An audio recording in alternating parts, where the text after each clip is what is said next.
ইউডাইচ প্লাছক লৈ এটি ভাল খবৰ আমি জানি আছিলোঁ যে ইউডাইচ প্লাছত আমাৰ ক শ্ৰেণী আৰু ক্লাছ 1ত আমি ষ্টুডেণ্ট নিজাববীয়াকৈ এড ষ্টুডেণ্ট অপশ্যনটো আছে আমি এড কৰিব পাৰোঁ আৰু বাকীখিনি আমি ব্লক লেভেলত কৰিব লাগিছিলে কিন্তু আজি তাৰিখত আপোনালোকে যদি খুলি চাই আপোনালোকে ক্লাছ 2, 3, 4, 5 লৈকে আপোনালোকে এড ষ্টুডেণ্ট অপশ্যনটো দেখা পাব মই আপোনালোকক স্ক্ৰীনত দেখুৱাই আছোঁ যে এড ষ্টুডেণ্ট অপশ্যনটো দিছে স্কুল লগিঙতে দিছে গতিকে আপোনালোকে এড ষ্টুডেণ্টটো যদি ক্লিক কৰি দিয়ে তেতিয়াহ'লে আপোনালোকৰ ষ্টুডেণ্ট খোল খাই আহিব এড কৰা অপশ্যনটো খোল খাই আহিব আৰু আপোনালোকে নেচেচাৰী যিখিনি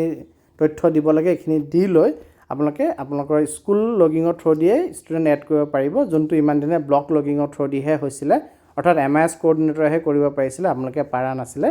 আপোনালোকে 2ৰ পৰা আপাৰ ক্লাছতো কৰিব পাৰিব গতিকে আপোনালোকে খুলি চাব পাৰে আৰু ইয়াতে আধাৰৰ ক্ষেত্ৰত আপোনালোকে মন দিব যে আধাৰ নাম্বাৰ কিন্তু ষ্টুডেণ্টজনৰ লাগিব 0 0 0 0 তেনেকৈ 12টা 0 12টা 1 তেনেধৰণৰ সংখ্যাবিলাক দিলে ইনভেলিড আধাৰ দিলে ইয়াত একচেপ্ট নকৰে আধাৰ ভেলিড হ'ব লাগিব আৰু আধাৰৰ ফিল্ডটো অপশ্যনেল ফিল্ড নহয় আপোনালোকে আধাৰ কম্পালচৰি হিচাপে দিব লাগিব আৰু অলৰেডি ৰেজিষ্টাৰ্ড আধাৰ নাম্বাৰ যদি থাকে সেয়া নাম্বাৰ কিন্তু ইয়াত একচেপ্ট নকৰে আৰু আধাৰ এবাৰ ভেৰিফিকেশ্যন হোৱাৰ পাছত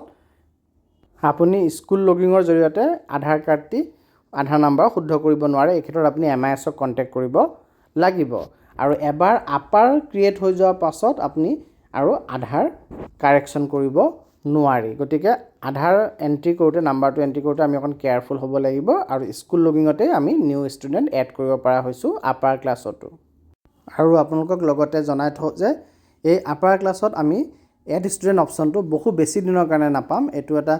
সৰু সময়ৰ কাৰণে খুলি দিছে গতিকে আমি যিমান সোনকালে পাৰোঁ সম্ভৱ হ'লে আজিৰ ভিতৰতে আমি এই এড ষ্টুডেণ্টৰ ব্যৱহাৰ কৰি পেলাই আমাৰ যিকেইটা ষ্টুডেণ্ট এড কৰিব কিবা কাৰণে থাকি গ'ল তেওঁলোকৰ যদি আধাৰ কাৰ্ড আছে আধাৰ নাম্বাৰ আছে ডিটেইলছ আছে তেতিয়াহ'লে সেই ষ্টুডেণ্টখিনি আমি আজিয়ে যদি সম্ভৱ হয় আমি যাতে আমাৰ স্কুল লগিঙৰ জৰিয়তে এণ্ট্ৰি কৰি পেলাওঁ ধন্যবাদ